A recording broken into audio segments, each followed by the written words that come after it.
Hi மக்களே, வணக்கம். இன்னைக்கு கூட்டாஞ்சோறு கேள்விப்பட்டிருக்கீங்களா? கூட்டாஞ்சோறு கண்டிப்பாக கேள்விப்பட்டிருப்பீங்க. அந்த ரெசிபி தான் இன்றைக்கி செய்ய போகிறேன். வாங்க எப்படி செய்யலான்னு சொல்லி பார்ப்போம். அதுக்கு முன்னே என்னெல்லாம் தேவைன்னு சொல்லி பார்த்துக்கலாம். நான் ஒரு டம்ளர் அளவுக்கு தான் இந்த ஒரு டம்ளர் அளவு 3 பேர் தாராளமாக சாப்பிட்லாங்க. அந்த அளவுக்கு வரும் இதில் வெஜிடபிள் தான் அதிகமாக இருக்கும். ரைஸ் ரொம்ப கம்மியாக இருக்கும். ஒரு டம்ளர் அரிசி இது 200 கிராம் இருக்கும். இந்த டம்ளரு ஒரு டம்ளர் அரிசி எடுத்துக்கலாம். அரை டம்ளர் துவரம்பருப்பு, அரை டம்ளர் பாசிப்பருப்பு. அடுத்து காய்கறிகள்: முருங்கைக்காய், பீன்ஸ், கேரட், மாங்காய், தேங்காய், கோவக்காய், 2 பச்சை மிளகாய், ஒரு பெரிய சைஸ் வெங்காயம், கத்திரிக்காய் தண்ணியில் போட்டு வச்சுருக்கேன் கற்பாயிடம்னு சொல்லிட்டு. கத்திரிக்காய் இதில் ஒரே ஒரு உருளைக்கிழங்கு, தோல்லாம் அரியில் ஒரு உருளைக்கிழங்கு அரிஞ்சு போட்டிருக்கேன், சின்ன உருளைக்கிழங்கா. அடுத்து 2 தக்காளி அரிஞ்சு வச்சுருக்கேன், கொஞ்சம் கொத்தமல்லி, அப்புறம் இலம் முருங்கைக்கீரை கொஞ்சம் எடுத்து வச்சுருக்கேன், ஒரு கொத்து. அதை க்ளீன் பண்ணிக்கலாம். அப்புறம் அடுத்து கொஞ்சம் கருவேப்பிலை. தாளிக்கிறதுக்கு கடுகு, சீரகம், வெந்தயம் எடுத்து வச்சுருக்கேன் ஒரு பிளேட்டில். அடுத்து இதில் ஒரு மசாலா அரைச்சி ஊற்ற போகிறோம் லாஸ்ட்டில். அதுக்கு நான் 4 காஞ்ச மிளகா, 2 டீஸ்பூன் வரமல்லி, கொஞ்சமாக மிளகு, ஒரு அரை டீஸ்பூன் சீரகம், கடலைப்பருப்பு. இதை லாஸ்ட்டாக தேங்காவோடு சேர்த்து இதையும் சேர்த்து நம்ம வறுத்துக்கணும். அடுத்து 2 பச்சை மிளகா, தேவையான அளவு பூண்டு, ஒரு 5-6 பல்லு பூண்டு, பெருங்காயம். முதல்ல இப்போ நம்ம எந்த குக்கரில் செய்ய போகிறோமோ அந்த பாத்திரத்தில் ஒரு கப் அரிசி போட்டுக்கோங்க. பாசிப்பருப்பு, துவரம்பருப்பு, இது 3த்தையும் நல்லா கழுவிட்டு வந்துடலாம். பருப்பு நல்லா கழுவியாச்சுங்க, பருப்பு அரிசியும். இப்போ எந்த டம்ளரில் அரிசி அளந்தீங்களோ அதே டம்ளரில் 1 டம்ளர் தண்ணி ஊற்றி இதை நல்லா முங்குற அளவுக்கு வச்சு அப்படியே ஊற வச்சுருங்க. அடுத்து என்ன செய்யலான்னு சொல்லி பார்ப்போம். அடுத்து முருங்கைக்கீரையை நான் நல்லா க்ளீன் பண்ணிட்டேங்க. முருங்கைக்கீரை நல்லா இளங்கீரையாக எடுத்துக்கிட்டிங்கன்னா ரொம்பவே நல்லாயிருக்கும். கரும் பச்சையாக இல்லாமல் இளம் பச்சையாக இருந்ததுன்னா நம்மளுக்கு கசப்பு தன்மை இல்லாமல் டேஸ்ட்டு ரொம்பவே சூப்பராக வரும். இப்போ நல்லா இதை க்ளீன் பண்ணிவிட்டு நான் அலசிட்டேன். இப்போ என்ன செய்யலான்னு சொல்லி பார்ப்போம். இப்போ கேஸில் ஒரு கடாயை வச்சுக்கோங்க. கடாயை நல்லா காயட்டும்.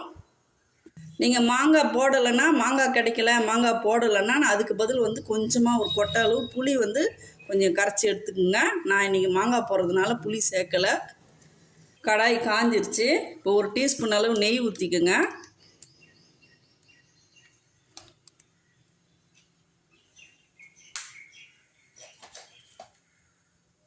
இதில் முருங்கைக்கீரை எடுத்து நல்லா ஒட்டை பிழிஞ்சிட்டு தண்ணி இல்லாமல் இதில் போட்டுக்கோங்க.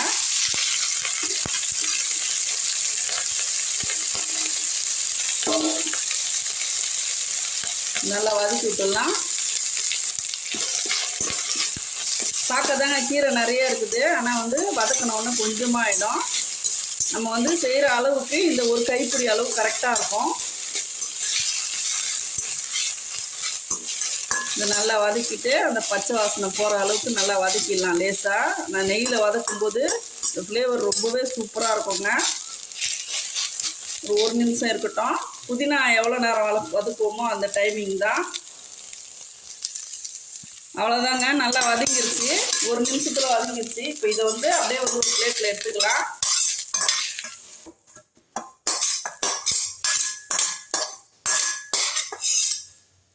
இந்த லாஸ்ட்டாக தான் போட போகிறோம், அதனால் அப்படியே ஒரு பிளேட்டில் வச்சிடலாம். அடுத்து அதே கடாயில் கொஞ்சமாக ஆயில் ஊற்றிக்கலாம். இதில் இந்த எண்ணெயில் தேங்காவை போட்டுக்குங்க. தேங்காவும் கொஞ்சம் கருவேப்பிலையும் போட்டுக்குங்க.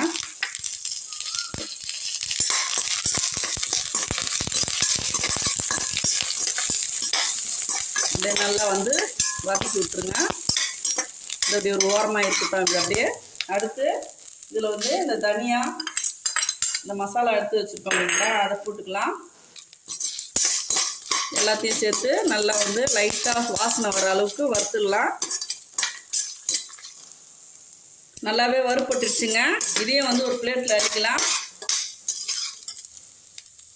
எல்லாத்தையும் வறுத்து எடுத்தாச்சு. இது நல்லா ஆறிட்டு இருக்கட்டும்.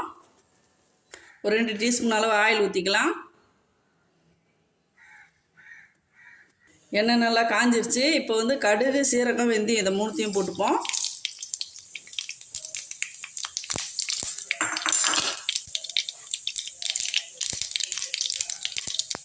அடுத்து பூண்டு போட்டுக்கலாம்.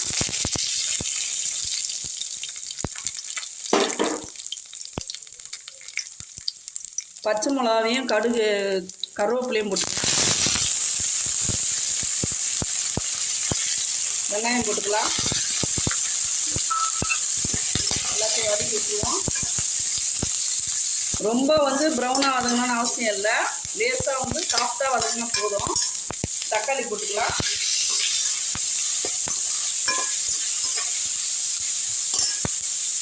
தீயை குறைச்சி வச்சுருக்கேன்.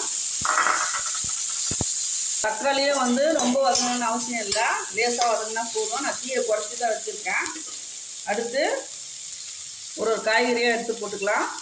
முருங்கைக்காய், பீன்ஸ், கேரட்,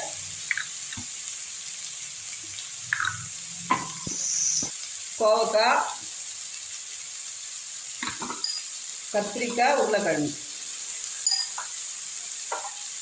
நீங்கள் எத்தனை காய் வேணாலும் போட்டுக்கலாங்க. அரிசி வந்து கம்மியாக இருக்கும். காய் பார்த்தீங்கன்னா இவ்வளோ காய் போடுறோம். ஆனால் அப்புறமா வந்து காய் இருக்கிறது தெரியாது. மாங்காய் வந்து கொஞ்சம் லேட்டாக போட்டுக்கலாம். நல்லா வதக்கி விட்டுருவோம். இந்த சாதத்துக்கு தேவையான உப்பு போட்டுக்கலாம். இதுலேயே மொத்தம் வந்து இந்த 200 கிராம் அரிசி, 100 கிராம் பருப்பு, இந்த காய்கறி எல்லாம் சேர்த்து ஒரு 1/2 கிலோ வரும். நான் வந்து 2 டீஸ்பூன் அளவு போடுறேன் கணக்கு.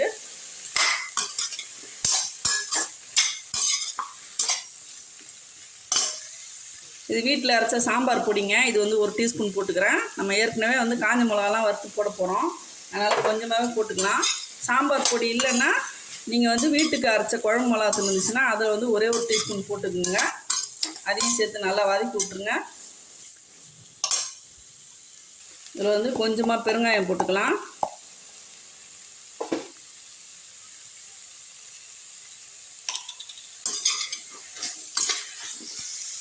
மஞ்சள் ரொம்ப வதங்கணும்னு அவசியம் இல்லைங்க. அவ்வளோதான். இப்போது இந்த மசாலாவை வந்து நல்லா வந்து துருவிட்டு வந்துடலாம். கொரகொரப்பாக அரைச்சாச்சுங்க. இதையும் வந்து இதில் போட்டுக்கலாம். கொஞ்சம் கொத்தமல்லி இப்போ போட்டுக்கலாம். மீதி அப்புறம் போட்டுக்கலாம். அப்படியே வதக்கி விட்ருவோம்.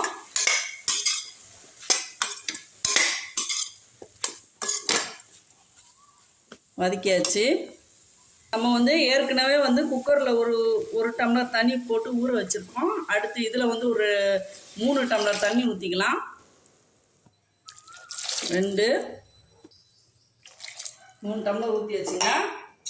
நல்லா கிண்டி விட்டுட்டு இப்போ வந்து இந்த குக்கரில் எடுத்து இந்த ஊற வச்ச பருப்பில் வந்து இதில் இருந்து எடுத்து இதை ஊற்றிடலாம். இந்த கடாயில் இருக்கிறத ஊற்றியாச்சுங்க. இப்போ நல்லா கிண்டி விட்டுட்டு உப்பு கரெக்டாக இருக்குதா பார்த்துக்குங்க.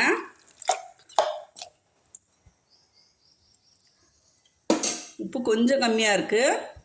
நான் ஒரு 1/2 டீஸ்பூன் அளவு போடுறேங்க. நல்லா கிண்டி விட்ருங்க. கிண்டி விட்டுட்டு குக்கரை மூடிடலாம். இதில் வந்து மாங்காவை போட்டுடலாங்க. இப்போ தான் போடணும் மாங்காவை. முதலே போட்டிங்கன்னா வந்து மாங்காய் வந்து ரொம்ப குழஞ்சிரும். அடுத்து இந்த முருங்கைக்கீரை வதக்கி வச்சுருந்தோம் இல்லைங்களா, அதையும் வந்து இதில் போட்டுடலாம் லாஸ்ட்டாக.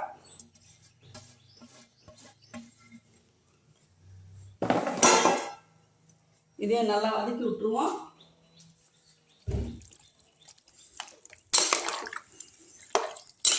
ரொம்பவே வந்து ஒரு ஹெல்த்தியான வந்து ரெசிபிங்க இது. டேஸ்ட்டும் ரொம்ப சூப்பராக இருக்கும். காய்கறி இருந்துச்சுன்னா வீட்டில் நீங்கள் எல்லா காய்கறியும் போட்டு இந்த மாதிரி வந்து அரிசி கம்மியாக போட்டு இந்த மாதிரி செய்து சாப்பிடும்போது வாரத்துக்கு ஒரு முறை கண்டிப்பாக வந்து சாப்பிட்லாங்க. குக்கர் போட்டு மூடிடலாம். உண்மையாலுமே இந்த சாப்பாடு செய்யும்போது ஒரு ஞாபகம் வருதுங்க. வீட்டில் வந்து சின்ன வயசில் இருக்கும்போது அம்மாவுக்கு தெரியாமல் வீட்டில் இருக்கிற காய்கறி அரிசி பருப்பெல்லாம் வந்து எடுத்துகிட்டு போய் பின்னாடி மண்பானையில் வச்சு கூட்டாஞ்சோறு செய்வோம். அதை வந்து உண்மையாலுமே இந்த ரெசிபி வந்து ஞாபகப்படுத்துது நம்மளுக்கு. அப்போ வந்து சாப்பிடும்போது அது ஒரு திருட்டுத்தனமாக வீட்டிலேருந்து எடுத்துகிட்டு போய் ஆக்கி சாப்பிடும்போது அது ஒரு டேஸ்ட்டே ரொம்ப சூப்பராக இருக்கும். இப்போ மூடி வச்சிடலாம். யாரெல்லாம் கூட்டாஞ்சோறு செஞ்சு சாப்பிட்ருக்கீங்கன்னு சொல்லிட்டு கமெண்டில் சொல்லுங்கள், நானும் தெரிஞ்சுக்கிறேன். கரெக்டாக 3 விசிலுக்கு மேலே விடாதீங்க. 3 விசில் விட்டோம்னா நம்ம ஆஃப் பண்ணிடலாம். 1 விசில் வந்துருச்சுங்க.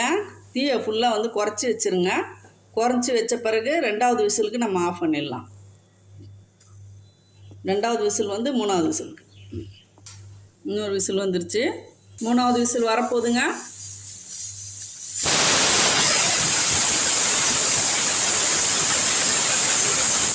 அவ்வளோதான், கேஸ் ஆஃப் பண்ணிடலாம்.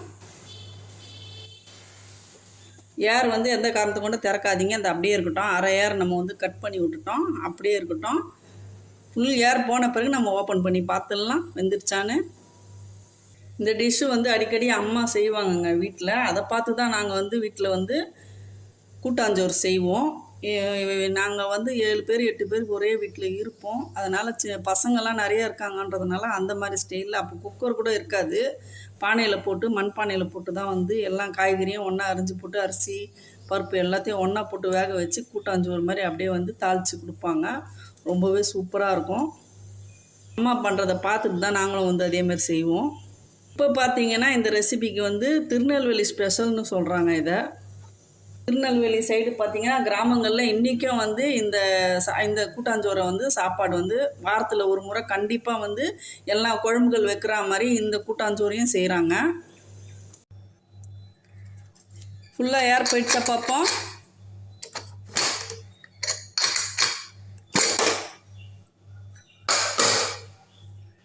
பாருங்கள் சாப்பாடு எவ்வளோ உதிரியாக வந்திருக்கு பார்த்தீங்களா. இந்த கரெக்டான அளவில் தண்ணி வச்சோம்னா நம்மளுக்கு இந்த பக்குவத்தில் வரும். ரொம்பவே அருமையாக வந்திருக்குங்க. ரொம்ப குழன்னு இருந்தாலும் சாப்பிட்றதுக்கு ஒரு மாதிரி இருக்கும். இதில் வந்து கொஞ்சமாக நம்ம நெய் ஊற்றிக்கலாம்.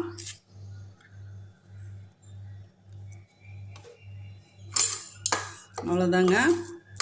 வாசனை ரொம்பவே சூப்பராக இருக்குது. கண்டிப்பாக வீட்டில் நீங்கள் ட்ரை பண்ணணும். சாப்பிட்டு பார்த்துடலாம் எப்படி இருக்குன்னு.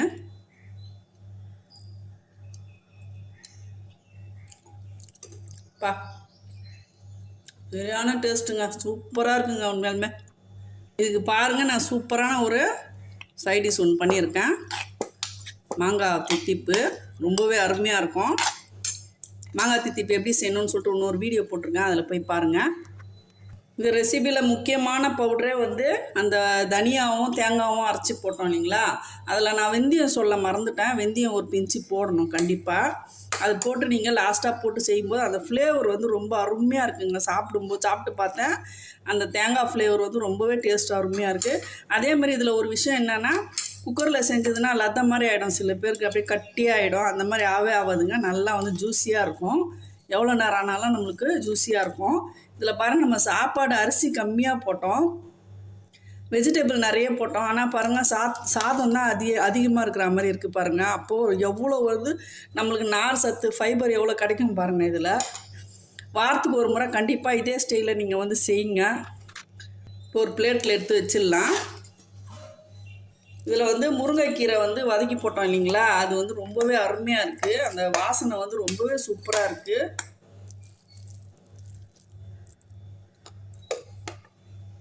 ஒரு டைம் பார்த்தீங்கன்னா நிறைய வீட்டில் வந்து நிறைய காய்கறிகள் வந்து அதில் 1 2ன்னு சொல்லிட்டு நமக்கு நிறைய இருக்கும். அந்த மாதிரி டைமில் எல்லா காய்கறியும் ஒன்றா போட்டு இந்த மாதிரி ஒரு ரெசிபி பண்ணிவிடுங்க, ரொம்பவே சூப்பராக இருக்கும். பேச்சுலருக்கு வந்து ரொம்ப யூஸ்ஃபுல்லாக இருக்குங்க இந்த ரெசிபி. இந்த வீடியோ பயனுள்ளதாக இருந்துச்சுன்னா ஒரு லைக் கொடுத்துருங்க. வீடியோ பிடிச்சிருந்தா லைக் பண்ணுங்கள், ஷேர் பண்ணுங்கள், சப்ஸ்கிரைப் பண்ண மறக்காதீங்க. தேங்க்யூ மக்களே.